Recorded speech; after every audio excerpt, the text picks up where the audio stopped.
അങ്ങനെ കുരുക്ഷേത്ര യുദ്ധത്തിലെ കലാശക്കൊട്ട് 18 ദിവസം നീണ്ടു നിന്നിരുന്ന പല വികാരങ്ങൾ നിറഞ്ഞ കുരുക്ഷേത്ര യുദ്ധത്തിലെ 18-ാം ദിവസം സംഭവബഹുലമായിട്ടുള്ള ചില കാര്യങ്ങൾ ഇറങ്ങേറി. അതിലേറ്റവും പ്രധാനപ്പെട്ട ഒന്നായിരുന്നു ഭീമസേനൻ്റെയും ദുര്യോധനൻ്റെയും യുദ്ധം. അതിലേക്കാണ് 18-ാം ദിവസത്തിലെ കലാശക്കൊട്ട് പൊക്കൊണ്ടിരിക്കുന്നത്. അപ്പോൾ നമുക്ക് നോക്കാം 18 ദിവസം നീണ്ടു നിന്നിരുന്ന കുരുക്ഷേത്ര യുദ്ധം എങ്ങനെ അവസാനിച്ചുവെന്ന്. നമുക്ക് നോക്കാം കുരുക്ഷേത്രം എന്ന ഈ സീരീസിൻ്റെ 39-ാമത്തെ എപ്പിസോഡിൽ. നമസ്കാരം, ഞാൻ വൈശാഖ്. ടെലിസ്കോപ്പിലേക്ക് സ്വാഗതം.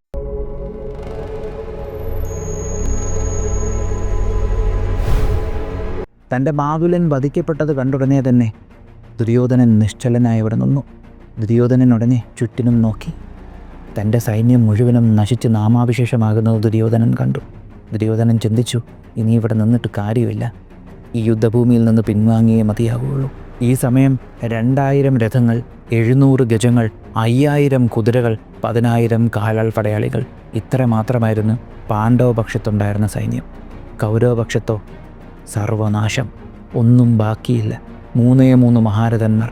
അവരാ യുദ്ധഭൂമി മുഴുവനും മരിച്ചു പറക്കുകയാണ് ദുര്യോധനന് വേണ്ടി. ഈ സമയം ദുര്യോധനൻ ചുറ്റിനും നോക്കി. ഇനി നിന്നിട്ട് കാര്യമില്ല. പാണ്ഡവപ്പട വരുന്നത് കണ്ടു. ദുര്യോധനൻ ഉടനെ അവിടെ ഇത്ര നേരം കുതിരപ്പുറത്തിരുന്നാണല്ലോ പോരാടിയ കുതിര ചത്തു വീണു. അങ്ങനെ അവിടെ നിന്ന് ദുര്യോധനൻ മാറിയിട്ട് ദുര്യോധനൻ ചുറ്റിനും നോക്കി. തൻ്റെ ചട്ട തകർന്നിരിക്കുകയാണ്. ചുറ്റിനും നോക്കിയപ്പോൾ ദുര്യോധനൻ്റെ ഗത കണ്ടു. ദുര്യോധനൻ പോയി തൻ്റെ ഗതയെടുത്തിട്ട് ആ യുദ്ധഭൂമിയിൽ നിന്ന് ഓടി. ദുര്യോധനൻ യുദ്ധഭൂമിയിൽ നിന്ന് തന്നെ ജീവനും കൊണ്ട് ഓടി. ദുര്യോധനൻ കിഴക്കേ ദിശയിലേക്ക് ഓടി ഓടി ഓടി ഓടി ഓടി അവസാനം ദ്വൈപായന തടാകത്തിൻ്റെ അടുത്തെത്തി. അവിടെ ആ ഗതയും പിടിച്ചുകൊണ്ട് ദുര്യോധനൻ നിന്നു. എന്നിട്ട് പതുക്കെ ആ ഗതയും കെട്ടിപ്പിടിച്ചുകൊണ്ട് ദുര്യോധനൻ ആ ഒരു തടാകത്തിൻ്റെ കരയിലിങ്ങനെ ഇരുന്നു, കരഞ്ഞുകൊണ്ട്. എല്ലാം കൊണ്ട് തൊലച്ചല്ലോ, ഇതൊക്കെ താനാണല്ലോ വരുത്തി വെച്ചത് എന്ന ചിന്തയോടുകൂടി ദുര്യോധനൻ അവിടെ ഇരുന്നു. ഈ സമയം സാത്യകി പാണ്ഡവരുടെ അടുത്തേക്ക് ഇങ്ങനെ വരികയാണ് തൻ്റെ സൈന്യവുമായിട്ട്. സാത്യകി ഒരാളെ ഇങ്ങനെ പിടിച്ചുകൊണ്ടാണ് വരുന്നത്. ആരെന്നറിയോ? സഞ്ജയ്. നമ്മൾ വിചാരിച്ചു വെച്ചേക്കുന്നത് പോലെ സഞ്ജയൻ ലൈവ് ടെലികാസ്റ്റ് കണ്ട് ധൃതരാഷ്ട്രർക്ക് പറഞ്ഞു കൊടുക്കുകയല്ല ചെയ്തത്. സഞ്ജയന് കിട്ടിയ സിദ്ധി എന്ന് പറയുമ്പോഴത്തേക്കും കുരുക്ഷേത്ര ഭൂമിയിൽ സഞ്ജയന് പോയി നിൽക്കാൻ പറ്റും. കുരുക്ഷേത്ര ഭൂമിയിൽ പോയി നിന്നിട്ട് കുരുക്ഷേത്ര ഭൂമിയിലെ ഓരോ മുക്കിലും മൂലയിലും നടക്കുന്ന പോരാട്ടങ്ങൾ, ആരൊക്കെ തമ്മിൽ പോരാട്ടങ്ങൾ നടക്കുന്നുണ്ടോ അതെല്ലാം ഒരേ സമയം സഞ്ജയന് അറിയാൻ പറ്റും. അതാണ് സഞ്ജയൻ്റെ സിദ്ധി. യുദ്ധഭൂമിയിൽ സഞ്ജയന് അദൃശ്യനായി സഞ്ചരിക്കാൻ പറ്റും. യുദ്ധത്തിൽ പങ്കെടുക്കാത്തിടത്തോളം കാലം സഞ്ജയനെ ആർക്കും ആക്രമിക്കാൻ പറ്റത്തില്ല, ആർക്കും സഞ്ജയനെ കാണാനും പറ്റത്തില്ല. ഓരോ സൈന്യാധിപൻ വീഴുമ്പോഴും സഞ്ജയൻ വന്നിട്ട് നടന്ന കാര്യങ്ങളെല്ലാം പറയും. അതെല്ലാം സഞ്ജയൻ്റെ ഓർമ്മയിലും കാണും, കാരണം സിദ്ധി ഉണ്ടല്ലോ. ഓരോ സൈന്യാധിപൻ വീഴുമ്പോഴും ധൃതരാഷ്ട്രടുത്ത് വന്ന കാര്യം പറയും, എന്നിട്ട് തിരിച്ചു പോകും. അങ്ങനെയാണ് സംഭവം പറഞ്ഞുകൊണ്ടിരുന്നത്, അല്ലാതെ ലൈവ് ടെലികാസ്റ്റിംഗ് അല്ലായിരുന്നു. അങ്ങനെ സഞ്ജയൻ ഈ ദുര്യോധനനെ കാണാണ്ടായ സമയത്ത് ദുര്യോധനൻ എന്തെങ്കിലും പറ്റിയോ എന്നുള്ള വിഷമത്തിൽ സഞ്ജയൻ യുദ്ധത്തിലിറങ്ങി അങ്ങ് പങ്കെടുക്കും. അങ്ങനെ സഞ്ജയൻ പോരാടിക്കൊണ്ടിരിക്കുമ്പോൾ സഞ്ജയ സാത്വികിയുടെ മുമ്പേ പെടും. അങ്ങനെ സാത്വികി പിടിച്ചുകൊണ്ട് വന്നതാണ് സഞ്ജയനെ. ഈ സമയത്ത് ദൃഷ്ടദ്യുമ്നൻ സാത്വികി സഞ്ജയനെ പിടിച്ചുകൊണ്ടിരുന്നിട്ട് ഇയാളെ എവിടെ നിന്ന് കിട്ടിയെന്ന് ചോദിച്ച്. അപ്പോൾ സാത്വികി കാര്യം പറഞ്ഞു, ഇങ്ങനെ അവിടെ നിന്ന് പോരാടുന്നുണ്ട്, ഞാനിങ്ങനെ പിടിച്ചുകൊണ്ട് വന്നു എന്ന് പറഞ്ഞു. ഉടനെ ദൃഷ്ടദ്യുമ്നൻ പറഞ്ഞു, തട്ടിക്കള, വെറുതെ വെച്ചുകൊണ്ടിരിക്കുന്നതിന്, ലങ്ങേരുടെ ആളല്ലേ എന്ന് ചോദിച്ച്. സാത്വികി ഉടനെ വാളൂരിയ സമയത്ത് അവിടെ വേദവ്യാസനെത്തി. വേദവ്യാസൻ പറഞ്ഞു, സാത്വികി സഞ്ജയനെ വെറുതെ വിട് എന്ന് പറഞ്ഞു. അപ്പോൾ വേദവ്യാസൻ ഇത് പറഞ്ഞ ഉടനെ തന്നെ എല്ലാവരും തൊഴിച്ചിട്ട് സാത്വികി സഞ്ജയൻ്റെ കെട്ടഴിച്ചു വിട്ടു. അപ്പോൾ സഞ്ജയൻ പോയി വേദവ്യാസനെ തൊഴിച്ചിട്ട് വേദവ്യാസൻ പറഞ്ഞു, സഞ്ജയ പൊക്കോ, ആരും അവിടെ നിന്നെ ആക്രമിക്കത്തില്ല. ഉടനെ സഞ്ജയൻ അവിടെ നിന്ന് പോകാനൊരുങ്ങി. ഈ സമയം പാണ്ഡവരുടെ പെരുമ്പട കണ്ടുടനെ തന്നെ ആ 3 മഹാരഥന്മാർ, ആരൊക്കെ? അശ്വത്ഥാമാവ്, കൃപാചാര്യർ, കൃതവർമാവ്, ഇവർ 3 പേരും ആ യുദ്ധഭൂമിയിൽ നിന്ന് പോകാനൊരുങ്ങി. ഈ പോകുന്ന വഴിക്ക് സഞ്ജയനെ കൃപാചാര്യർ കൂടെ കൊണ്ടുപോയി. ഇതിനു മുമ്പായിട്ട് സഞ്ജയൻ ഇങ്ങനെ നടന്നു പോയിക്കൊണ്ടിരുന്നപ്പോൾ ദ്വൈപായന തടാകത്തിൽ ഒരാൾ ഇരിക്കുന്നത് കണ്ട് ആ രൂപം, ആ ഒരു ബോഡി ലാംഗ്വേജ്, ഇതൊക്കെ സഞ്ജയൻ ചെറുപ്പം മുതലേ കാണുന്ന ബോഡി ലാംഗ്വേജൊക്കെയാണ്. സഞ്ജയൻ നിറകണ്ണുകളോടുകൂടി ആ തടാകത്തിൻ്റെ അടുത്തേക്ക് മിണ്ടാതെ നടന്നു. ദുര്യോധനൻ്റെ ആ ഇരിപ്പ് സഞ്ജയന് സഹിക്കാൻ കഴിഞ്ഞില്ല. സഞ്ജയൻ്റെ കണ്ണ് നിറഞ്ഞിരിക്കുകയാണ്. സഞ്ജയൻ പതുക്കെ ദുര്യോധനൻ്റെ അടുത്തെത്തി ഇങ്ങനെ തൊഴുതു. ദുര്യോധനൻ സഞ്ജയൻ വന്നത് കണ്ടു. എന്നിട്ട് കൂടി ദുര്യോധനനൊന്നും മിണ്ടിയില്ല. സഞ്ജയൻ പതുക്കെ ദുര്യോധനനെ ഇങ്ങനെ തൊട്ടു. ദുര്യോധനൻ ചോദിച്ചു, ആരൊക്കെ അവശേഷിക്കുന്നുണ്ട്? കണ്ണു നിറഞ്ഞ് തൊണ്ടയിടറിയിരിക്കുകയാണ്, കരയുമായിരുന്നു. ആരൊക്കെ അവശേഷിക്കുന്നുണ്ട്? സഞ്ജയൻ പറഞ്ഞു, കൃപാചാര്യർ, അശ്വത്ഥാമാവ്, കൃതവർമാവ്, ഈ 3 മഹാരഥന്മാരൊഴികെ ബാക്കിയെല്ലാം മുടിഞ്ഞു ദുര്യോധന, ബാക്കിയെല്ലാം മുടിഞ്ഞു എന്ന് പറഞ്ഞു. ദുര്യോധനൻ പറഞ്ഞു, പെട്ടെന്ന് കൊട്ടാരത്തിലിട്ട് പോ, അച്ഛൻ്റെ കൂടെ നടന്ന കാര്യങ്ങളെല്ലാം പറ, എന്നിട്ട് പറ ഞാനിനി തിരിച്ചില്ല, ഞാൻ ഈ തടാകത്തിൽ തന്നെ ഉണ്ടാവുമെന്ന്. അങ്ങനെ മനസ്സില്ലാ മനസ്സോടുകൂടി നിറകണ്ണുകളോടുകൂടി സഞ്ജയൻ കൊട്ടാരത്തിലേക്ക് വിട്ടു. ദുര്യോധനൻ അവിടെ തന്നെ ഇരുന്നു. ഈ സമയം കുരുക്ഷേത്ര ഭൂമിയുടെ മറ്റൊരു ഭാഗത്ത് കുറച്ച് കാളവണ്ടികളും കുതിരവണ്ടികളും അതുപോലെ തന്നെ രഥങ്ങളും പോകുന്നുണ്ടായിരുന്നു. അവിടെ നിന്ന് കേൾക്കാൻ കഴിയുന്നത് സ്ത്രീകളുടെ വിലാപങ്ങളായിരുന്നു, വിധവകളുടെ വിലാപങ്ങൾ. ഇവർ കുരുക്ഷേത്ര ഭൂമിയിൽ ഒടുങ്ങിയ എണ്ണമറ്റ ക്ഷത്രിയരുടെ പത്നിമാരായിട്ടുള്ള മഹാറാണിമാരും റാണിമാരും അതുപോലെ രാജകുമാരിമാരുമായിരുന്നു. അവർ വല്ലാത്തൊരവസ്ഥയിലാണ്. എല്ലാം അവർക്ക് നഷ്ടപ്പെട്ടല്ലോ. അവരെ ഹസ്തിനപുരത്തിൻ്റെ തലസ്ഥാനത്തിലേക്ക് കൊണ്ടുപോവുകയാണ്. അവിടെ അവരെ കൊണ്ടുപോയി താമസിപ്പിക്കാനായിട്ട് ചുമതലപ്പെടുത്തിയിരുന്ന പ്രായമായ ആളുകളും മറ്റ് പുരുഷന്മാരുമായിരുന്നു. ഇവരുടെ കൂടെ കുരുക്ഷേത്ര ഭൂമിയിൽ നിന്ന് വന്ന ചില ആളുകളും ഉണ്ടായിരുന്നു. ഈ സ്ത്രീകൾ വിലപിച്ചുകൊണ്ടിരിക്കുകയാണെങ്കിൽ ആ പുരുഷന്മാരും പ്രായമായ ആളുകളും ഭയത്തിൽ കിടുകിടാ വിറച്ചുകൊണ്ടിരിക്കുകയായിരുന്നു. അവരേതോ ഭൂതത്തിനെയോ പ്രേതത്തിനെയോ കണ്ടതുപോലെ അവരുടെ നെഞ്ചിടിച്ചു കൊണ്ടിരിക്കുന്നു. അവർ ചുറ്റിനും നോക്കുന്നു. അവരെന്തോ ഒരു പിശാചിനെ കണ്ടതുപോലെ ഭയന്നാണ് പൊക്കോണ്ടിരുന്നത്, അല്ലെങ്കിൽ പേടിപ്പെടുത്തുന്ന ഏതോ ഒരു കഥ കേട്ടതുപോലെ ഭയന്നുകൊണ്ടാണ് അവർ പൊക്കോണ്ടിരുന്നത്. അവരുടെ ഭയത്തിന് കാരണം ഒരൊറ്റ പേരായിരുന്നു, ഭീമസേനൻ. ഭീമസേനൻ കുരുക്ഷേത്ര ഭൂമിയിൽ കാണിച്ചു കൂട്ടിയ ആ പോരാട്ടങ്ങളുടെ കഥ കേട്ടും കാണുകയുമൊക്കെ ചെയ്ത ആള് അത്രത്തോളം ഭയന്ന് വിറച്ചുകൊണ്ടാണ് നടന്നു പോയിക്കൊണ്ടിരുന്നത്. അവർക്ക് പാർത്ഥന്മാരെക്കുറിച്ച് ആലോചിച്ചും ഭയമുണ്ടായിരുന്നു. ഈ സമയം യുയുത്സു ചുറ്റിനും നോക്കി. തൻ്റെ അച്ഛൻ്റെ 99 പുത്രന്മാരും വധിക്കപ്പെട്ടിരിക്കുന്നു. ഇനി ഒരാൾ മാത്രം, അയാളും ഉടനെ വധിക്കപ്പെടും. കണ്ടു നിൽക്കാൻ വയ്യ. യുയുത്സു ഉടനെ തൻ്റെ മൂത്ത ജ്യേഷ്ഠന്മാരുടെ സ്ഥാനത്ത് ഇപ്പോഴുള്ള യുധിഷ്ഠിരനോടും ഭീമസേനോടും പോകാനുള്ള അനുവാദം വാങ്ങി. ശേഷം യുധിഷ്ഠിരനിൽ നിന്നും കൃഷ്ണനിൽ നിന്നും അനുവാദവും അനുഗ്രഹവും വാങ്ങിയതിനു ശേഷം യുയുത്സു ഹസ്തിനപുരത്തിലേക്കെത്തി. അവിടെ വിതുരർ വന്ന് യുയുത്സുവിനെ കെട്ടിപ്പിടിച്ചു. യുയുത്സു ഉണ്ടായ കാര്യങ്ങളെല്ലാം വിതുരരോട് പറഞ്ഞു. എന്നിട്ട് കരഞ്ഞു. വിതുരർ യുയുത്സുവിനെ ചേർത്തിങ്ങനെ കെട്ടിപ്പിടിച്ചിട്ട് പറഞ്ഞു, ഭരതവംശജർ മുഴുവനും തകർന്നു തരിപ്പണമായി കൊണ്ടിരുന്ന സമയത്ത് നീ ചെയ്യേണ്ടത് എന്താണോ അത് മാത്രമേ നീ ചെയ്തിട്ടുള്ളൂ. ദുഃഖിക്കണ്ട, പോയി വിശ്രമിച്ചാലും നാളെ നിനക്ക് ധർമ്മപുത്രരുടെ അടുത്തേക്ക് തിരിച്ചു പോവാം എന്ന് പറഞ്ഞു. അങ്ങനെ യുയുത്സു ഉള്ളിലേക്ക് പോയി. ഈ സമയം പഞ്ചപാണ്ഡവർ അത്ര പേരും കൂടെ ദുര്യോധനനെ അന്വേഷിക്കുകയാണ്. വെറുതെ വിട്ടാൽ ശരിയാവത്തില്ല, ഉറപ്പായും അവൻ തിരിച്ചു വരും. അവൻ സന്ധി ചേർന്നിട്ടുമില്ലല്ലോ, യുദ്ധഭൂമിയിൽ നിന്ന് ഓടുകയാണ് ചെയ്തത്. ഇതിലൊരു തീരുമാനം ഉറപ്പിക്കണമെന്നുള്ളത് കൊണ്ട് തന്നെ ദുര്യോധനനെ അന്വേഷിച്ച് പഞ്ചപാണ്ഡവരവിടെ സഞ്ചരിച്ചു. അങ്ങനെ അറിയാൻ കഴിഞ്ഞു ദ്വൈവായന തടാകത്തിനുള്ളിൽ ദുര്യോധനനുണ്ടെന്ന്. ഉടനെ പഞ്ചപാണ്ഡവരും കൃഷ്ണനും അവരുടെ സേനയുമായിട്ട് ദ്വൈവായന തടാകത്തിൻ്റെ അവിടെ എത്തിയതിനു ശേഷം അവർ ആ തടാകത്തിലേക്ക് നോക്കി. തടാകം വളരെ വ്യക്തമായിരുന്നു. തടാകത്തിൽ ഉള്ളിലായി ദുര്യോധനൻ ഇരിക്കുന്നത് കണ്ടു. ദുര്യോധനൻ അവിടെ തൻ്റെ മായാശക്തി കൊണ്ട് തടാകത്തിനുള്ളിൽ തടാകത്തെ കല്ലുപോലെ മാറ്റിയതിന് ശേഷമാണ് അതിൻ്റെ അകത്തിരിക്കുന്നത്. അതായത് വെള്ളത്തിൻ്റെ ഒരു ഭാഗത്ത് ദുര്യോധനൻ ഇരിക്കാനായിട്ടുള്ളൊരു സ്ഥലം അവിടെ ശ്വസിച്ചുകൊണ്ടിരിക്കാനായിട്ടുള്ളൊരു സ്ഥലം ദുര്യോധനൻ തൻ്റെ മായാശക്തി കൊണ്ട് ക്രിയേറ്റ് ചെയ്തു. ദുര്യോധനന് മായാപ്രയോഗം വശമുണ്ടായിരുന്നു എന്ന് ഇതിൽ നിന്ന് നമുക്ക് മനസ്സിലാക്കാൻ പറ്റും. അങ്ങനെ ദുര്യോധനൻ അവിടെ നിന്ന സമയം, ഈ സമയം കൃഷ്ണൻ പറഞ്ഞു, ദുര്യോധനൻ മായാപ്രയോഗത്തിൽ അഗ്രഗണ്യനാണ്, അതുകൊണ്ട് മായ കൊണ്ട് തന്നെ നേരിടൂ ചേട്ടാ, അവനെ പുറത്തേക്ക് വരാനായി പറഞ്ഞാലുമെന്ന് പറഞ്ഞു. അങ്ങനെ ഉടനെ തന്നെ യുധിഷ്ഠിരൻ ഉറക്കെ വിളിച്ച് പറഞ്ഞു, ഹേ ദുര്യോധന, നീ ഉള്ളിൽ കയറി ഒളിച്ചിരിക്കുവാണോ? ഇത്ര ക്ഷത്രിയരെയും കൊലയ്ക്ക് കൊടുത്തതിന് ശേഷം, നിന്റെ 99 സഹോദരന്മാരെയും കൊലയ്ക്ക് കൊടുത്തതിന് ശേഷം, എല്ലാം മുടിച്ചതിന് ശേഷം നീ ഇപ്പം അതിനുള്ളിൽ ഒളിച്ചിരിക്കുകയാണോ? പുറത്തേക്ക് വരൂ എന്ന് പറഞ്ഞു. എല്ലായ്പ്പോഴും നിനക്ക് നേർവഴി കാട്ടിത്തരാനും നിന്നെ നേരായ മാർഗത്തിലേക്ക് നയിക്കുവാനും മഹത് വ്യക്തികൾ നിനക്ക് ചുറ്റിനുമുണ്ടായിരുന്നു. പക്ഷെ നീ എന്നും ആശ്രയിച്ചിരുന്നത് കർണനെയും ശകുനിയെയും നിന്റെ മൂഢത്വത്തെയും മാത്രമായിരുന്നു. എന്നിട്ടിപ്പോൾ നീ ജലത്തിനുള്ളിൽ ഒളിച്ചിരിക്കുന്നു അല്ലേ? പുറത്തേക്ക് വരൂ എന്ന് പറഞ്ഞു. ഇത് കേട്ടുടനെ ദുര്യോധനൻ പറഞ്ഞു, ഞാനിവിടെ വെള്ളത്തിനുള്ളിൽ ഇരിക്കുന്നത് അത് ഭയന്നിട്ടോ വിഷമിച്ചിട്ടോ അല്ല. എനിക്കിപ്പോഴും നിങ്ങളുമായി പോരാടണമെന്ന് തന്നെയാണ് ആഗ്രഹം. പക്ഷേ എൻ്റെ കൂടെ രഥമില്ല, എനിക്ക് ആവനാഹിയില്ല. എൻ്റെ കയ്യിൽ അസ്ത്രങ്ങളില്ല, വില്ലില്ല, എൻ്റെ ചട്ട തകർന്നിരിക്കുകയാണ്. അതുകൊണ്ടാണ് ഞാൻ വെള്ളത്തിനുള്ളിൽ ഇരിക്കുന്നത്, തടാകത്തിനുള്ളിൽ ഇരിക്കുന്നത്. നിങ്ങളൊരു കാര്യം ചെയ്താലും പോയി വിശ്രമിച്ചതിന് ശേഷം വരൂ, ഞാൻ വീണ്ടും ഉയർന്ന് നിങ്ങളുമായി പോരാടുന്നതായിരിക്കുമെന്ന് പറഞ്ഞു. യുധിഷ്ഠിരൻ ഉടനെ പറഞ്ഞു, ആവശ്യത്തിന് വിശ്രമമെല്ലാം നമുക്ക് കിട്ടിയിട്ടുണ്ട്, നീ പെട്ടെന്ന് പുറത്തേക്ക് വാ, നമുക്ക് പോരാടി ഇത് ഒന്നിലൊരു തീരുമാനമാക്കാം എന്ന് പറഞ്ഞു. ഇത് കേട്ടുടനെ ദുര്യോധനൻ വീണ്ടും പറഞ്ഞു, ഞാനിത് പോരാടിയതത്രയും എൻ്റെ സഹോദരന്മാർക്ക് വേണ്ടിയും എനിക്ക് വേണ്ടിയുമാണ്. പക്ഷേ ഇപ്പം എൻ്റെ സഹോദരന്മാരില്ല, കർണനില്ല, ഭീഷ്മരില്ല, അതുപോലെ ദ്രോണാചാര്യരുമില്ല. ഇവരൊന്നുമില്ലാതെ ഞാൻ വീണ്ടും പോരാടി ഇതൊക്കെ നേടിയിട്ട് എന്ത് കാര്യം? അതുകൊണ്ട് ഞാൻ പോരാടുന്നില്ല, ഇതൊക്കെ ഞാൻ നിങ്ങൾക്ക് വിട്ടുതരുകയാണ്. അതുകൊണ്ട് സമാധാനമായി പൊക്കോളൂ, ഞാൻ ഈ യുദ്ധം ചെയ്യുന്നില്ല. പക്ഷേ എനിക്ക് ഇപ്പോഴും ഉള്ളിൽ നിങ്ങളുമായി യുദ്ധം ചെയ്യണമെന്ന് ആഗ്രഹമുണ്ട്. പക്ഷേ ഞാൻ യുദ്ധം ചെയ്യുന്നില്ല. ഞാൻ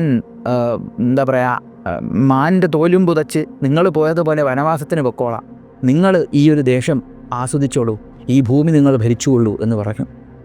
അപ്പോൾ ഉടനെ യുധിഷ്ഠിരൻ പറഞ്ഞു, ദുര്യോധന, പക്ഷികൾക്ക് ഭക്ഷണം ഇട്ട് കൊടുക്കുമ്പോൾ അത് കൊത്തിപ്പെറുക്കി തിന്നുന്നത് പോലെ കഴിക്കുവാനായിട്ട് എനിക്ക് താല്പര്യമില്ല. നീ ദാനമായോ ഭിക്ഷയായോ തരുന്ന ഭൂമി ഭരിക്കാനായിട്ടല്ല ഞാൻ ഈ യുദ്ധം ചെയ്തത്. അങ്ങനെ നിനക്ക് തരണമെന്നുണ്ടായിരുന്നുവെങ്കിൽ വാസുദേവൻ ശ്രീകൃഷ്ണൻ ശാന്തി പ്രസ്താവനയുമായി അവിടെ വന്നപ്പോൾ സൂചി കുത്താൻ പോലും ഇടം കൊടുക്കത്തില്ല എന്ന് നീ പറയേണ്ട കാര്യമില്ലായിരുന്നല്ലോ. അന്ന് നീ തരാതിരുന്ന ഭൂമി ഇന്ന് എനിക്ക് വേണ്ട. നിന്റെ ജീവിതം അത് എന്നെ അടിസ്ഥാനമാക്കി ഇരിക്കുകയാണ്. ഞാൻ പോട്ടെ എന്ന് വെച്ചാൽ നിനക്ക് ജീവനോടെ പോകാൻ പറ്റും, പക്ഷെ നിന്നെ ഞാൻ ജീവനോടെ വിടാൻ ഉദ്ദേശിച്ചിട്ടില്ല. അതിനും വേണ്ടി നീ ചെയ്തു കൂട്ടിയിട്ടുണ്ട്, അതുകൊണ്ട് പുറത്തേക്ക് വരൂ എന്ന് പറഞ്ഞു. അപ്പോൾ ഉടനെ യുധിഷ്ഠിരനോട് ദുര്യോധനൻ പറഞ്ഞു, ധർമ്മമറിയുന്ന അങ്ങ് ഇങ്ങനെ പറയുന്നത് ശരിയാണോ? എൻ്റെ കയ്യിൽ രഥമില്ല, ചട്ടയില്ല, ആയുധങ്ങളില്ല. ഇതൊന്നുമില്ലാതെ ഞാൻ അങ്ങനെ ഭൂമിയിൽ നിന്നുകൊണ്ട് നിങ്ങൾ ഇത്ര മഹാരഥന്മാരുമായി പോരാടും? അത് ശരിയായിട്ടുള്ള കാര്യമല്ലല്ലോ. ഇത് പറഞ്ഞപ്പോഴത്തേക്കും യുധിഷ്ഠിരൻ പറഞ്ഞു, ചട്ടയില്ല, ആയുധമില്ല, ഭൂമിയിൽ നിന്ന് പോരാടുന്നു, അപ്പോൾ മഹാരഥന്മാർ കൂട്ടത്തോടെ ആക്രമിക്കുന്നത് ശരിയല്ല അല്ലേ? ഈ ധർമ്മം അഭിമന്യു വധിക്കപ്പെട്ടപ്പോൾ എവിടെ പോയിരുന്നു ദുര്യോധന? നിന്റെ ഈ ധർമ്മം എവിടെ പോയിരുന്നു? പോട്ടെ, അതുകൊണ്ട് ഞാൻ നിനക്കൊരു അനുഗ്രഹം തരാൻ പോവുകയാണ്. ഒരു സമയം നീ നമ്മളിൽ ഓരോ ആളുകളുമായി പോരാടിയാൽ മതി. മാത്രമല്ല, നിനക്ക് ഏതായുധം വേണമെന്ന് നിനക്ക് തീരുമാനിക്കാം. ഇത് ഞാൻ നിനക്ക് തരുന്ന ഒരനുഗ്രഹമായി കൂട്ടിക്കൊള്ളൂ എന്ന് പറഞ്ഞു. ഇത് കേട്ടുടനെ ദുര്യോധനൻ ഉള്ളിൽ നിന്ന് ഉറക്കെ വിളിച്ച് പറഞ്ഞു, ആയുധം എനിക്ക് തിരഞ്ഞെടുക്കാൻ പറ്റുമെങ്കിൽ ഞാൻ എൻ്റെ ഗദ ആയുധമായി തിരഞ്ഞെടുക്കുന്നു. ഞാനിതാ പുറത്തേക്ക് വരുന്നു. നിങ്ങളിൽ 5 സഹോദരന്മാരെയും ഞാൻ പരാജയപ്പെടുത്തും, അതുപോലെ തന്നെ ബാക്കിയുള്ളവരെയും ഞാൻ വെച്ചേക്കുന്നതായിരിക്കത്തില്ല എന്നും പറഞ്ഞ് ദുര്യോധനൻ കോൺഫിഡൻസോടുകൂടി പുറത്തേക്ക് വന്നു. ഇവിടെ കാലാകാലങ്ങളായി ഫോളോ ചെയ്ത് വരുന്ന ഒരു മിസ്കൺസെപ്ഷൻ ഞാൻ പറയാം. ഞാൻ ഇതുവരെ ഗാന്ധാരി ദുര്യോധനൻ്റെ ദേഹം കല്ലാക്കുന്ന കാര്യം പറഞ്ഞില്ലല്ലോ. സത്യം പറഞ്ഞാൽ വ്യാസമഹാഭാരതത്തിൽ അങ്ങനെ ഒരു സംഭവമേ ഉണ്ടായിട്ടില്ല. ദുര്യോധനൻ്റെ ശരീരം ഓൾറെഡി യുദ്ധത്തിന് വരുന്നതിന് മുമ്പ് തന്നെ വജ്രതുല്യം പോലെയാണ്, അത്രത്തോളം ശക്തമാണ്. യുദ്ധമൊക്കെ തുടങ്ങുന്നതിന് മുൻപ് തന്നെ ദുര്യോധനൻ്റെ ശരീരം ശക്തമായിരുന്നു, അരയ്ക്ക് മുകളിലോട്ട് വജ്രതുല്യമായിരുന്നു.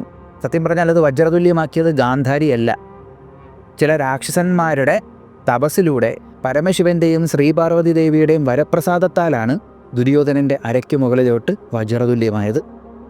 അത് ഗാന്ധാരി ഇങ്ങനെ കണ്ണുറന്ന് നോക്കിയ കഥയെല്ലാം അതൊന്നും തന്നെ വ്യാസമഹാഭാരതത്തിലില്ല. അങ്ങനെ ദുര്യോധനൻ പുറത്തേക്ക് വന്നു. എന്നിട്ട് പറഞ്ഞു, എല്ലാ അണത്തിനെയും ഞാൻ വീഴ്ത്തിയിരിക്കുമെന്നും പറഞ്ഞ് തൻ്റെ ഗദയും ചുഴറ്റി അവിടെ നിന്നു. ഈ സമയം യുധിഷ്ഠിരൻ പറഞ്ഞു, നിങ്ങളെല്ലാവരും കൂടെ കൂട്ടമായല്ലേ അഭിമന്യുവിനെ ആക്രമിച്ചത്? പക്ഷെ നമ്മളങ്ങനെ ചെയ്യത്തില്ല. അതുകൊണ്ട് മാന്യതയുടെ പുറത്ത് നിനക്ക് ഒരവസരവും കൂടെ ഞാൻ തരുക. നമ്മളിൽ 5 പേരിൽ ഒരാളെ നീ പരാജയപ്പെടുത്തിയാൽ മതി. ആ ഒരാളെ നീ വധിച്ചാൽ ഈ യുദ്ധം നീ ജയിക്കുന്നതായിരിക്കും, എല്ലാം നിനക്ക് സ്വന്തവുമാകും. അപ്പോൾ ഇത് കേട്ടുടനെ കൃഷ്ണൻ യുധിഷ്ഠിരനെ നോക്കിയിട്ട് പറഞ്ഞു, അതായത് ഏകദേശം നമ്മുടെ നാട്ടിൻപുറം ഭാഷയിൽ പറഞ്ഞാൽ ഒരു വഴി കൂടെ ഞാൻ ശരിയാക്കി കൊണ്ടുവരുമ്പോൾ അപ്പുറത്തെ വഴി കൂടെ പണിയിരന്ന് വാങ്ങരുത് എന്ന് പറയുന്ന പോലെ കൃഷ്ണൻ തിരിഞ്ഞു നിന്നിട്ട് യുധിഷ്ഠിരൻ്റെ കൂടെ ചോദിച്ചു, ചേട്ടാ നിങ്ങൾ എന്ത് പരിപാടിയായി കാണിച്ചേ? അവൻ നമ്മുടെ കൂട്ടത്തിൽ 5 പേര്, നിങ്ങളുടെ കൂട്ടത്തിൽ 5 പേരിൽ ഭീമനല്ലാതെ മറ്റാരും ഗദായുധത്തിൽ അവനുമായി പോരാടാൻ സജ്ജനായിട്ട് ഞാൻ കണ്ടിട്ടില്ല. ഇനിയിപ്പോൾ ഭീമനുമായിട്ട് പോരാടിയാൽ തന്നെ എനിക്കറിയാൻ വയ്യ. കാരണം കഴിഞ്ഞ 13 കൊല്ലം നിങ്ങൾ വനവാസവും അജ്ഞാതവാസവും ചെയ്തിരുന്ന സമയം ഇവൻ ഗദായുദ്ധത്തിൽ അത്ര ട്രെയിനിങ് എടുത്തിട്ടുണ്ട്. ഇവൻ ഭീമനെ ഭയന്ന് ഭീമനെ വധിക്കണമെന്നൊരൊറ്റ ചിന്തയിൽ ഇരുമ്പ് കൊണ്ടുണ്ടാക്കിയ ഒരു മനുഷ്യപ്രതിമയിൽ ഗദ കൊണ്ട് പ്രഹരിച്ച് ട്രെയിനിങ് എടുത്ത് ആ യുദ്ധത്തിൽ അത്രയും സ്കിൽ ഇവനുണ്ട്. ഭീമനെ നേരിടാൻ വേണ്ടി മാത്രം ദുര്യോധനൻ ട്രെയിനിങ് എടുത്തിട്ടുണ്ട്. അതുകൊണ്ട് തന്നെ അവന് ഭീമനെ കട്ടിയും സ്കില്ലുണ്ട്. പക്ഷേ ഭീമനാണെങ്കിലോ ഈ 13 കൊല്ലം ഗദായുദ്ധം തൊട്ടുപോലും നോക്കിയിട്ടില്ല, അധികം ട്രെയിനിങ് ഒന്നും എടുത്തിട്ടില്ല. സ്ട്രെങ്ത് ഭീമന് കൂടുതലായിരിക്കും, പക്ഷേ സ്കില്ല് ദുര്യോധന കൂടുതലാണ്. സ്ട്രെങ്തിനെക്കാട്ടിയും പലപ്പോഴും സ്കില്ലിന് അഡ്വാൻറ്റേജ് ഉണ്ട് ചേട്ടാ. പിന്നെ അത് മാത്രമല്ല, നിങ്ങളിൽ ബാക്കി 4 പേരുടെ കാര്യം എനിക്കറിയാൻ വയ്യ. ഭീമനെ മാത്രമേ പിടിച്ചിരിക്കാൻ പറ്റുള്ളൂ. എനിക്കറിയത്തില്ല ഇനിയിപ്പോൾ ഭീമൻ പോരാടിയാലും ജയിക്കുമോ എന്നുള്ള കാര്യം എനിക്കറിയത്തില്ല. നിങ്ങൾ എന്ത് ഉദ്ദേശത്തിൽ ഇങ്ങനെ പറഞ്ഞു എന്ന് ചോദിച്ചപ്പോഴത്തേക്കും ഭീമൻ അവിടെ നിന്നിട്ട് പറഞ്ഞു, മാധവ, മധുസൂദന, ഞാൻ പറയുന്നത് ശ്രദ്ധിച്ച് കേട്ടാലും അങ്ങ് പറഞ്ഞാൽ കാര്യമൊക്കെ ഉണ്ട്, പക്ഷേ എനിക്ക് അവനെക്കാട്ടിയും ശക്തിയുണ്ട്. അതുപോലെ തന്നെ ഈ ശക്തിയുണ്ടെന്ന് പറയുമ്പോൾ ഒരു കാര്യം ആലോചിക്കണം, ഇവർ ഈ 13 കൊല്ലം അജ്ഞാതവാസവും വനവാസവും ഒക്കെ ചെയ്തിട്ടല്ലേ വന്നേക്കുന്നേ. ഈ 5 എണ്ണത്തിൻ്റെ ശരീരം ക്ഷീണിച്ചിരിക്കുകയാണ്. നേരെ ചൊവ്വേ ഭക്ഷണം കിട്ടാതെ, യോദ്ധാവിന് വേണ്ടിയിട്ടുള്ള ഫുഡും കാര്യങ്ങളും കിട്ടാതെ ഇവരുടെ ശരീരമൊക്കെ ക്ഷീണിച്ചിരിക്കുകയാണ്. അത് മഹാഭാരതത്തിൽ പറയുന്നുണ്ട്. ഈ 13 വർഷം കഴിഞ്ഞ് വന്നപ്പോൾ ഇവർ ക്ഷീണിച്ചിട്ടുണ്ടെന്ന് പറയുന്നുണ്ട്. ക്ഷീണിച്ചിട്ടാണ് ഭീമൻ ഇത് അത്രയും കാണിച്ചു കൂട്ടിയത്. അപ്പോൾ ഈ വനവാസത്തിനൊക്കെ മുമ്പ് പുള്ളിക്കുണ്ടായിരുന്ന ബലം ഒന്ന് ആലോചിച്ച് നോക്കുക. ആ ബലത്തോടുകൂടി വന്നിരുന്നെങ്കിലുള്ള കാര്യം ആലോചിച്ച് നോക്കുക. അപ്പോൾ ഓൾറെഡി ക്ഷീണിച്ചിരിപ്പുണ്ട്. എന്നിട്ട് ഭീമൻ പറഞ്ഞു, എനിക്ക് ബലമുണ്ട്. പിന്നെ അത് മാത്രമല്ല, എൻ്റെ ഗദ അവൻ്റെ ഗദയെക്കാട്ടിയും 1.5 മടങ്ങ് ഭാരം കൂടിയതാണ്. ഈ ഗദ കൊണ്ട് പ്രഹരിച്ച് ഞാനവനെ നിലംപരിശാക്കിയിരിക്കും, അതിലെനിക്ക് വിശ്വാസമുണ്ട് എന്ന് പറയും. ഇത് കേട്ടപ്പോൾ കൃഷ്ണൻ പറഞ്ഞു, അങ്ങനെ തന്നെ ആയിക്കോട്ടെ ജ്യേഷ്ഠ, അങ്ങ് പോരാടൂ. അങ്ങ് പോരാടി ദുര്യോധനനെ നിലംപരിശാക്കൂ. അതുപോലെ തന്നെ അങ്ങ് അവൻ്റെ തുടയിൽ പൊളിക്കുമെന്നുള്ള ആ സത്യപ്രതിജ്ഞ ചെയ്തിട്ടുണ്ടല്ലോ, ആ സത്യപ്രതിജ്ഞയും പൂർത്തിയാക്ക്. കൃഷ്ണൻ ഇങ്ങനെ മറുപടി കൊടുത്തപ്പോഴത്തേക്കും ഭീമൻ ദുര്യോധനനെ നോക്കി. ദുര്യോധനൻ ആരാണേലും വന്നോട്ടെ, ഞാനിന്ന് പോരാടാൻ സജ്ജനാണ് എന്നും പറഞ്ഞ് നിൽക്കുകയാണ്. ഈ 5 എണ്ണത്തിൽ കൂട്ടത്തിൽ ഏറ്റവും ബലമുള്ളത് ഭീമനെയാണ്. ആ ഭീമനെ തോൽപ്പിക്കാനായിട്ട് മാത്രമാണ് ദുര്യോധനൻ ഇത്രയും ട്രെയിനിങ് എടുത്തത്. അപ്പോൾ ദുര്യോധനൻ ആരാണേലും വന്നോട്ടെ എന്നും പറഞ്ഞിങ്ങനെ നിൽക്കുവാണ്. ഈ സമയത്ത് ഭീമൻ മുന്നോട്ട് കയറിയിട്ട് പറഞ്ഞു, ഈ അവസരം ഞാൻ എടുക്കുവാണ്.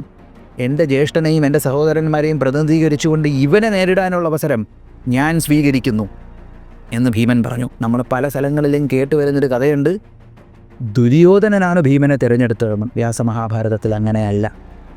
വ്യാസമഹാഭാരതത്തിൽ ദുര്യോധനനല്ല ഭീമനെ തിരഞ്ഞെടുക്കുന്നത്. ഭീമൻ എന്താ പറയുക, പോരാടാൻ 5 പേരിൽ ആരാ വന്നോട്ടെ, ആ 5 പേരെയും ഞാൻ തോൽപ്പിക്കും, എനിക്കതൊരു വിഷയമില്ല, ആരും വേണേലും വന്നോട്ടെ എന്നും പറഞ്ഞ് ദുര്യോധനൻ നിന്നു. ഭീമനാണ് ഞാൻ പോരാടാമെന്നും പറഞ്ഞ് മുന്നോട്ട് കയറി ചെന്നത്. അങ്ങനെ ഇവർ 2 പേരും പോരാടാൻ സജ്ജമായി. അല്ലേ, കാത്തിരുന്ന ആ ഒരു പോരാട്ടം. ഭീമൻ തൻ്റെ ഗദയെടുത്തു. ഒരുപാട് പൂജിച്ച ആ ഗദ, ഒരുപാട് കുരുക്ഷേത്ര ഭൂമിയിൽ പ്രയോഗിച്ച ആ വലിയ എന്താ പറയുക ഇരുമ്പൻ ഗദ, 8 ചുറ്റ് പൊന്നൊക്കെ കെട്ടിയിട്ടുള്ള ഗദ എടുത്ത് ഇങ്ങനെ വണങ്ങിയിട്ട് ഭീമൻ അവിടെ വെച്ചു. ഇട്ടിരുന്ന ചട്ട അഴിച്ചു, പുതിയ ചട്ട കെട്ടി, പുതിയ കിരീടം വെച്ചു. അതുപോലെ തന്നെ ദുര്യോധനൻ മുടി കെട്ടി പുതിയ കിരീടം വെച്ചു, ചട്ട അഴിച്ചു, പുതിയ ചട്ട കെട്ടി, മുറുക്കി ഗദയൊക്കെ എടുത്ത് ഇങ്ങനെ ചുഴറ്റി തയ്യാറായി ഇവരിങ്ങനെ പോരാടിക്കൊണ്ട് നിൽക്കുമ്പോൾ, ഉത്തമം, അത്യുത്തമം, എൻ്റെ 2 ശിഷ്യന്മാർ പോരാടുമ്പോൾ അത് കാണാൻ ഞാൻ തന്നെ ഇവിടെ ഉണ്ടാവേണ്ടതല്ലേ നല്ലത് എന്നൊരു ശബ്ദം. തിരിഞ്ഞു നോക്കിയപ്പോൾ കലപ്പയും ഏന്തി ബലരാമൻ നിൽക്കുന്നത് കണ്ടേ. ബലഭദ്രനെ കണ്ടടഞ്ഞ് കൃഷ്ണനും സാത്വികയും അടുത്ത് നിന്ന് കൃഷ്ണനെ കണ്ടടഞ്ഞ് ബലഭദ്രൻ കെട്ടിപ്പിടിച്ച് കൃഷ്ണനൊരു ഉമ്മ കൊടുത്ത്, എന്നിട്ട് സാത്വികയും കെട്ടിപ്പിടിച്ചു. പാണ്ഡവരുടെയും കൗരവരുടെയും പക്ഷത്തു നിന്ന് ഞാൻ പോരാടത്തില്ല എന്ന് പറഞ്ഞുകൊണ്ട് കഴിഞ്ഞ 42 ദിവസം ഞാൻ തീർത്ഥാടനത്തിന് പോയേക്കായിരുന്നു.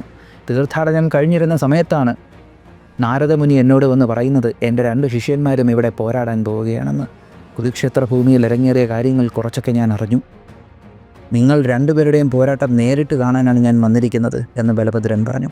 അങ്ങനെ ഇവർ 2 പേരും പോരാടാനൊരുങ്ങുകയാണ്. അങ്ങനെ ഗദചുഴറ്റി പോരാടാൻ തുടങ്ങിയ ആ സമയത്ത് ബലഭദ്രൻ പെട്ടെന്ന് പറഞ്ഞു, സാമ്രാട്ട് യുധിഷ്ഠിര, നിന്നാലും നമുക്ക് എല്ലാവർക്കും കൂടെ പെട്ടെന്ന് സെമന്തപഞ്ചകത്തിലേക്ക് പോകാം. സ്വർഗത്തിൽ പോലും സെമന്തപഞ്ചകത്തിന് ഒരു വലിയ സ്ഥാനമാണ് കൊടുത്തേക്കുന്നത്, അതായത് കുരുക്ഷേത്ര ഭൂമി.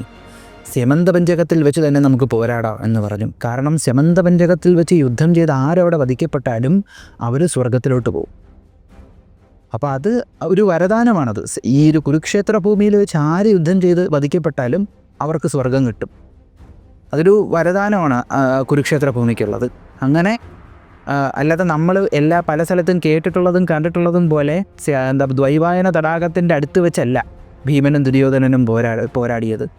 ബലരാമൻ അവരെ 2 പേരെയും ഇവരെ എല്ലാവരെയും കൊണ്ട് കുരുക്ഷേത്ര ഭൂമിയിൽ പോയി. അങ്ങനെ കുരുക്ഷേത്ര ഭൂമിയിൽ പോയിട്ട് എല്ലാവരും വട്ടത്തിനിങ്ങനെ ഇരുന്നു.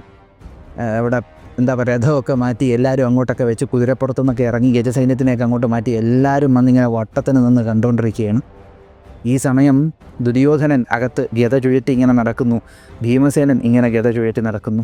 ഈ സമയം നല്ല വിരിഞ്ഞ നെഞ്ചും വലിയ പേശികളുമൊക്കെയുള്ള ആ ഒരു രൂപം, നീല വസ്ത്രം ധരിച്ച് ആഭരണങ്ങളൊക്കെ ധരിച്ച് ഇങ്ങനെ നടന്ന ആ യുദ്ധഭൂമിയിൽ വരുന്നത് കണ്ടപ്പോൾ, ആരാണ്? ബലഭദ്രൻ ആ യുദ്ധഭൂമിയിൽ ഇങ്ങനെ നടന്നു വരുന്നത് കണ്ടപ്പോൾ അവിടെ ഉണ്ടായിരുന്ന ക്ഷത്രിയർ മനസ്സുകൊണ്ട് എന്താ പറയുക, സന്തോഷിച്ചു. ഈ പുള്ളിക്കാരെ യുദ്ധത്തിൽ പങ്കെടുക്കായിരുന്നത് നന്നായെന്ന്. കാരണം ബലരാമൻ യുദ്ധം ചെയ്യാൻ യുദ്ധഭൂമിയിൽ ഗദയും പിടിച്ച് നിൽക്കുന്ന നിപ്പ് കണ്ടാൽ തന്നെ ആളുകൾ ഭയന്നു പോകുമെന്നാണ് പറയുന്നത്. അപ്പോൾ ബലരാമൻ ഇങ്ങനെ വന്നപ്പോൾ എല്ലാവരും മാറിക്കൊടുത്തു. അങ്ങനെ ബലരാമൻ അവിടെ ഇരുന്നു. ആരംഭിക്കട്ടെ എന്ന് പറഞ്ഞു. ഉടനെ ദുര്യോധനൻ പറഞ്ഞു, സാമ്രാട്ട് യുധിഷ്ഠിരാ, കണ്ടുകൊള്ളൂ ഞാനും ഭീമനും തമ്മിലുള്ള യുദ്ധം എന്ന് പറഞ്ഞിട്ട് ഭീമനും ദുര്യോധനനും പരസ്പരം ഇങ്ങനെ നോയിക്കൊണ്ടിരുന്നു. പിന്നെ രണ്ടുപേരും ചെറുതായിട്ടൊന്ന് ചിരിച്ച്. കാരണം എന്താണ്? രണ്ടുപേർക്കും ചേർന്ന എതിരാളികളെ ഇപ്പോൾ കിട്ടിയേക്കുകയാണ്. ഭീമന് ചേർന്ന എതിരാളിയും അതുപോലെ തന്നെ ദുര്യോധനന് ചേർന്ന എതിരാളിയും. അങ്ങനെയാണ് അവർ പരസ്പരം വിശ്വസിച്ചിരുന്നത്. അങ്ങനെ അവർ രണ്ടുപേരും കൂടെ ചിരിച്ചുകൊണ്ടിരിക്കുന്ന കണ്ടപ്പോൾ യുധിഷ്ഠിരൻ ഉറപ്പായിട്ട് പണ്ട് ഇവർ കൊച്ചിലേ കിടന്ന് അടികൂടുന്നതിന് മുമ്പ് ചിരിക്കുന്ന ആ ഒരു കാഴ്ച മനസ്സിൽ ഓർമ്മ വന്നിട്ടുണ്ടാവണം. ഉടനെ ഗദ മാറ്റിവെച്ചു. രണ്ടുപേരും പരസ്പരം ഇങ്ങനെ തൊഴുതു വന്നിച്ചു. എന്നിട്ട് ഗദ എടുത്തതിന് ശേഷം ഒരു സംസാരമുണ്ട് ഇവർക്കിടയിൽ. ഗദായുദ്ധത്തിൽ എൻ്റെ ശക്തി എന്തെന്ന് ഇന്ന് എല്ലാവരും അറിയുന്നതായിരിക്കുമെന്ന് ദുര്യോധനൻ. ഭീമൻ പറഞ്ഞ്, ദുര്യോധന, വാരണാവർത്തം, ചൂതുസഭ, അതുപോലെ തന്നെ 12 വർഷം വനവാസം, അജ്ഞാതവാസം, വിരാട യുദ്ധം, ഒരുപാട് കണക്കുകൾ തീർക്കാനുണ്ട്. അതെല്ലാം ഞാനിന്നിവിടെ തീർക്കുന്നതായിരിക്കുമെന്ന് പറഞ്ഞു. അതുകൊണ്ട് തന്നെ എൻ്റെ കയ്യിൽ നിന്ന് നിൻ്റെ മൃത്യു ഏറ്റുവാങ്ങിക്കൊള്ളൂ എന്ന് പറഞ്ഞു. അപ്പോൾ ഉടനെ ദുര്യോധനൻ പറഞ്ഞു, സംസാരിച്ചുകൊണ്ട് നിൽക്കാതെ നമുക്ക് യുദ്ധം ചെയ്യാം ഭീമ. രണ്ടുപേരും പിറക്കോട്ട് പോയിട്ട് ഉറക്കെ ദുര്യോധനൻ ഭീമാ എന്ന് വിളിച്ചു. ഭീമൻ ഉറക്കെ ദുര്യോധന എന്ന് വിളിച്ച് രണ്ടുപേരും ഓടി വന്ന് ഗദ ചുഴറ്റി ഒരൊറ്റ അടി. ആ അടിച്ച അടിയിൽ ഉണ്ടായ എക്കോ ഉണ്ടല്ലോ, അത് ആകാശത്തിൽ പ്രതിഫലിച്ചു എന്നാണ് പറഞ്ഞത്. ആ എക്കോ വെച്ച് ആകാശത്തൊരു ഇടി മുഴങ്ങുന്ന ശബ്ദവും കേട്ടു. ഈ ഗദ തമ്മി കൂട്ടിമുട്ടിയ സ്ഥലത്ത് നിന്നൊരു ഇടിമിന്നലും ഉണ്ടായി. ഇത് കണ്ട ഉടനെ ബലഭദ്രൻ അവിടെ ഇരുന്നിട്ട് സവാഷ് വേഷ് എന്ന് പറഞ്ഞു. 2 ശിഷ്യന്മാരാണല്ലോ. അങ്ങനെ ഇവർക്കിടയിൽ ഗംഭീരമായ ഒരു പോരാട്ടം ഇറങ്ങിയിരുന്നു. ദുര്യോധനൻ മുന്നോട്ട് ചാറുന്നു, പിന്നോട്ടിറങ്ങുന്നു. ഭീമൻ അടിക്കാനായിട്ട് പോകുന്ന സമയത്ത് ദുര്യോധനൻ വട്ടം ചുറ്റി ഒരു സൈഡിലോട്ട് പോകുന്നു.